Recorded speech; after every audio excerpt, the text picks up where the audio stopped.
Hey there, it's Bobby Legs, and welcome to another episode of Bobby Legs Loves Watches. And if you like videos like this, please do click that like button. It is free on your part, and it really helps out the channel. Also, if you are visiting my channel for very first time, please consider subscribing. I love making videos about watches, and after you view them, I hope you get some value and enjoy them. Anyway, let's get right into the news, straight from monochromewatches.com. Some more Grand Seikos trickling in here, but this is a little bit different. The Grand Seiko unveils three cherry blossom theme 62 GS watches, including the new smaller size. So it's apparently long awaited for the 30 millimeter case size, all the attributes of the 62 GS, and the non-limited 38 pink gold reference. Much smaller timepieces. Looks like it's, for women, right? And you have the rose gold SBGH. I missed out on the number there. 38, I think 38. So good looking timepieces for 368 SBGH 368. These are, though, presented in a more compact 38 millimeter case. It's a lightweight titanium and inspired by the designs cues of the 1962 predecessor here. And so, sorry, the 30s are the other ones. These are the 38s. Okay.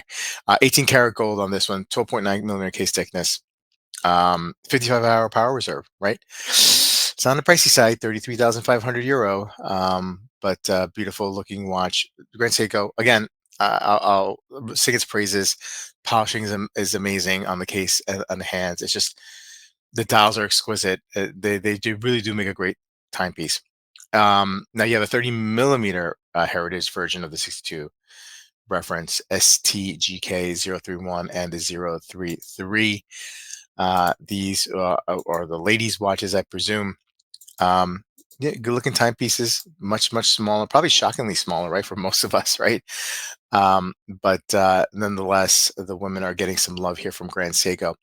30 millimeter case diameter, 10.5 millimeter case thickness, 36.2 millimeter lug to lug, 50-hour power reserve, and you're looking around a $7,000 euro price point. These will be available in April of 2025 on the boutiques, in the boutiques and select retail partners. Okay, moving along, we have, yes, the boutique exclusive Moser and C Streamliner Tourbillon skeleton in yellow gold here. We got yellow gold. A bold new variant arrives to make a statement while keeping the brand's signature minimalistic aesthetic. Streamliner, one of my favorite models from one of my favorite brands out there. Love the Streamliner. I gotta be honest, I'm not sure how I feel about this yellow gold.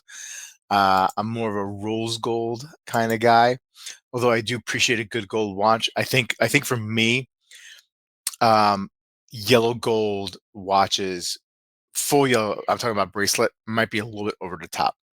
I don't mind a yellow gold case and a leather strap per se, like a dressy strap. But with the bracelet, it's a little over the top. I can't figure out why, if it was rose gold, it'd be more acceptable to me. Maybe it's just in the color. I could deal with that. I could take more of it at one, sitting. But the yellow gold is a little out there. Anyway, exquisite watch. You're looking at 125,000 Swiss francs, limited to 17 pieces. This will go for sure. There's a lot of Moser fans out there who have the means. 40 millimeter case diameter, 12.1 millimeter case thickness, 18 karat gold. It's got the HMC H1814 in-house automatic bidirectional winding system, 72-hour power reserve. Um, just an exquisite timepiece. Let's get some more pictures there. Yeah, tourbillon, excellent. Okay, moving along to our next timepiece, the anthracite dial for the Norquain Freedom. Norquain will get some love on this channel when they put out news. And you have something that's a little bit different than what we've been seeing typically from Norquain. I feel like we've seen a lot of like Nautilus kind of influence watches from Norquain. Well, I mean, the Nautilus influenced a lot of watches, so I can't really fault them. So this is in reference to 1960, in the name of the watch alludes from the 1960s. designed by responding to the market demand for more compact cases. The Freedom 60 GMT has a 40 millimeter case, 4.5 millimeter case thickness, um, and it's bronze. It appears. Yeah, you know, tastefully done. Nice little looking timepiece, if that's your fancy. Let's take a look here. Let's see the specs. 40 millimeter case diameter, 14.5 millimeter case thickness, 49 millimeters lug to lug, Norcoin caliber, NN20. It's a Kinesi based movement, jumping hour GMT feature, cost certified, 70-hour power reserve, limited to 300 pieces. Wow, 4,350 on Euro. I mean, I get, man. I mean, for 4,000, think of all the other watches that are at that price point, that are probably a little bit better specced out than this, and comes from legacy names. I mean, look, maybe that's not your thing, you know, but that's where I go to. My brain goes to, when I see something like this at this price point. I mean, it's a good looking watch. Don't get me wrong. It's just, man, that's a whole lot of ask. I think from a brand that's not Omega. Not to say that every brand has to be Omega, but I don't know. And moving quite along here, we have the new Bremont Terra Nova Bronze Collection. Bremont making some news last year with a radical redesign of some of their brands that was not received very, very well. These seem to be a tamed down version of some of those new designs under a new leadership here. This is the Terra Nova collection. Let's take a look at these here. Regular three-hander. Is that It's hard to tell with that image. I don't know if that's bronze, full on bronze with bracelet. Um, that's what I'm guessing here. Yeah, well, duh, Nova Bronze Collection. Yeah, they're all bronze. Okay, let's take a look at the specs here.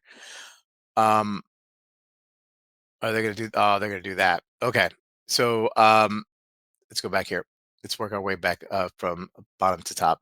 Bremont Terra Nova 40.5 millimeter turning bezel power reserve bronze. 5,350 euro. It's limited to 100 pieces. Okay. 40 millimeter case diameter, just under 12 millimeter case thickness. 41-hour power reserve. Sure. Okay. Um, Here we go. We have the chronograph in bronze, 42.5 millimeter case diameter, 14.8. Bronze PVD finish on all of these. This is a good looking timepiece. Let's see price point here. 6,800 on the bracelet, 6,400 on the strap. Wow. Just wondering what kind of data they're using to justify the market for some of these price points. 40 and a half on this one, 47 lug to lug, 100 meters, 38 power reserve, Solida based movement for 3,900. Okay. And that's what you have from Bremont. Let's see here. A strange timepiece. We'll give some love to some pieces that are not the commonly known names. Makina aims at its traveling community with this Mephisto 3 GMT. Very interesting. Interesting dial. I mean, this at least, from a no-name brand or for a brand that I'm not aware of, coming up with something like, that's a little bit different, is a welcome occurrence. The brand's edgy sports watch grows an extra hand to indicate the second time zone. Oh, okay. Imagine if that little red hand actually grew as it went around the dial. That could be problematic. Okay. Yeah, I mean, okay, integrated bracelet. Okay, so that's nothing new there, but the dial is definitely interesting. Let's take a look. It's probably going to be overpriced. I would imagine. I hope not. Especially since it's got a Miota, which is fine. At least they give you some interesting rotor design there. Um, let's look at the specs. Okay, okay. Oh, okay, okay. That I got good news. Okay, so this is 38 and a half, 38 millimeter, 11.5 millimeter case thickness, stainless steel case, brushed and whatnot, 100-meter water resistance, multi-layer blue dial, brass base and radial triangular system, raised polish hour markers. Red tip seconds hand, not my buddy Almond loves. Almond reviews. He hates those red tip pens. Miyota 905 true GMT, plus or minus 5 seconds per day, regulated in house. 850. See, this is how you do it. $850.